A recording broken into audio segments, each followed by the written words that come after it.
স্বৰূপ হৰি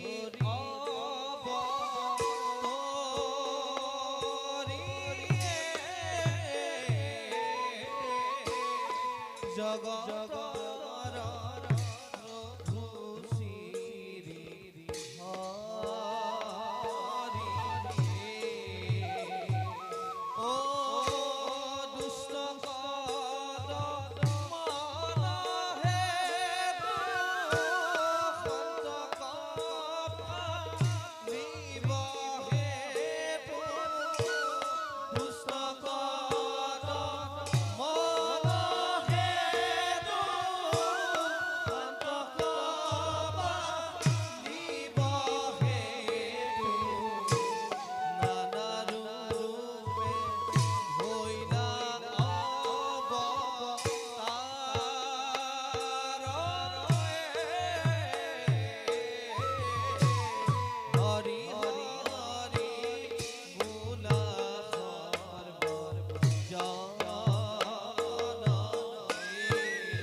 হে সূৰ্য দেবতা, হে মহাদেৱৰ চন্দ্ৰ সূৰ্য বায়ু বৰুণ অগ্নি দেৱতাসকল মোৰ প্ৰণিপাত কৰিব গ্ৰহণ।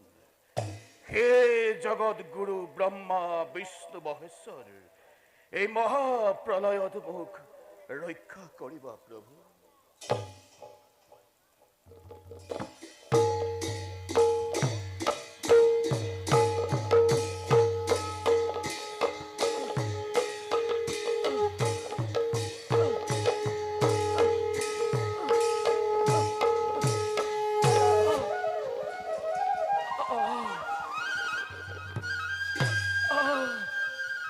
আশ্চৰ্য, এই বিশাল জলধৰ মাজত ইমান অতিকায় মৎস্য মোৰ কোনোদিনেই দৰ্শন হোৱা নাই।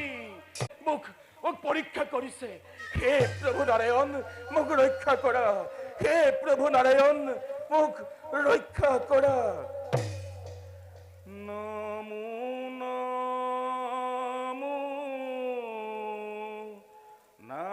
নাৰায়ণ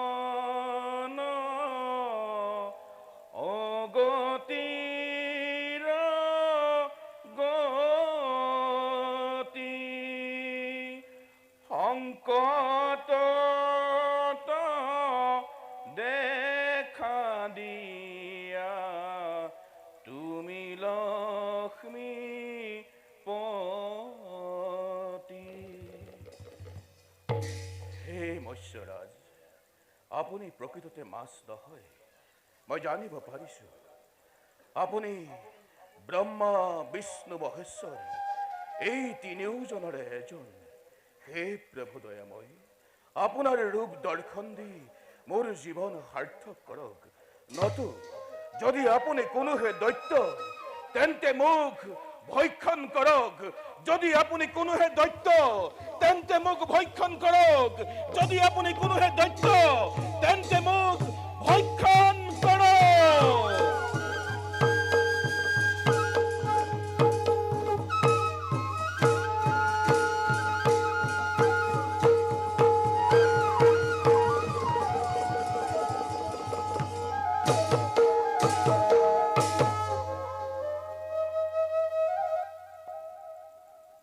হে মহাজ্ঞানী ৰাজা সত্যব্ৰত, আমি তোমাকে আকৌ পৰীক্ষা কৰিল। আমি আমি বিষ্ণু। কিয় প্ৰভু, কিয় আপুনি মৎস্যৰূপ ধাৰণ কৰিব লগা হ'ল? শুনা ৰাজা সত্যব্ৰত, কওক প্ৰভু। আজি কাল রাত্রি, আজি শেষ রাতিতে পৃথিবীতে মহাপ্রলয়ের আরম্ভ হব। সাগরের পানিয়ে সমগ্র পৃথিবী ডুবাই পেলাব। পৃথিবী তোমার বাহিরে আন কোনো চেয়ে না থাকিব। প্ৰভু, লক্ষ্মীয়ে ভীষণ হয় দৈত্য সৃজন কৰি আমাৰ সৃষ্টি ধ্বংস কৰিব বিচাৰিছিল, আৰু সি ইতিমধ্যে চাৰিবেদ হৰণ কৰিছে। মহাপ্ৰলয়ৰ সময়ত সি সাগৰতে ডুব গৈ থাকিব, আৰু তাৰ দৰে একে আকৃতি প্ৰাণীয়েহে বঠিব পাৰিব। সেয়েহে আমি তাকে তাৰ ৰূপ ধাৰণ কৰি নিধন কৰিম, আৰু পুনৰ মৎস্য ৰূপ ধাৰণ কৰি চাৰিবেদ কৰিম উদ্ধাৰ। হে প্ৰভু, আমি এই মহাপ্ৰলয়ত কেনেকৈ জীয়াই থাকিম? শুনা ৰাজা, কওক প্ৰভু। আমি তোমাৰ ওচৰলৈ এক বৃহৎ নৌকা পঠাই দিম। তুমি তাতে তৰু তৃণ পশু পক্ষী আদি পাছৰ কল্পত সৃজন কৰিবৰ বাবে যিহকে পোৱা তাকে নৌকাতে তুলি ল'বা। এই মহাপ্ৰলয়ৰ 7 দিন 7 ৰাতি থাকিব। আমি ভীষণ হয় দৈত্যক বধ কৰি পুনৰ মৎস্য ৰূপ ধাৰণ কৰি তোমাৰ কাষলৈ আহিম। তুমি আমাৰ মূৰৰ ওপৰত এটি শিং দেখিবা, আৰু তেতিয়াই তোমাৰ নৌকাত বাহকিয়ে আমাৰ শিঙৰ সৈতে মেৰাই ধৰিব। 7 দিনৰ পাছতে পৃথিৱী পুনৰ শান্ত হ'ব, আৰু তেতিয়াই তুমি আমি প্ৰত্যেকেই নিজ নিজ কৰ্তব্যতে অগ্ৰসৰ হ'ব লাগিব। আৰু শুনা ৰাজা সত্যব্ৰত, কওক প্ৰভু। তোমাৰ ৰাণী মায়াৰ মৃত্যুৰ কথা নাই। প্ৰভু, আমি তোমাকে চালনাহে কৰিলো। প্ৰভু, যোৱা ৰাজা, প্ৰভু। সত্য পথে ধৰ্মৰ পথে হোৱা অগ্ৰসৰ, বিপদত মোক কৰিবা স্মৰণ, আমি অৱশ্যেই কৰিম উদ্ধাৰ। ভাল প্ৰভু।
সোণালী সুযোগ এখন গৰ্জন কৰি সাগৰৰ পানী আহিবলৈ ধৰিছে। যাওঁ, এই চাৰিবেদ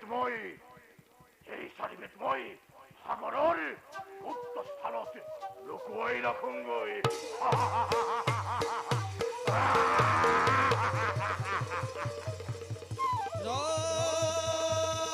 হৰি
চাওঁ মই এতিয়া মৎস্য ৰূপ ধাৰণ কৰি বেদ শাস্ত্ৰ কৰোঁগৈ উদ্ধাৰ।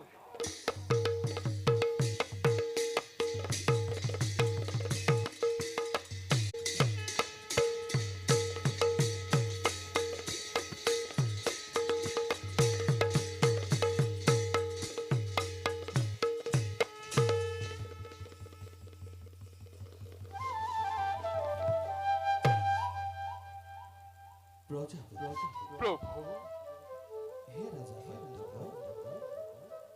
বৰ কষ্টৰ মাজেৰে উদ্ধাৰ প্ৰভু এই শাস্ত্ৰ ভালকৈ ৰাখিব।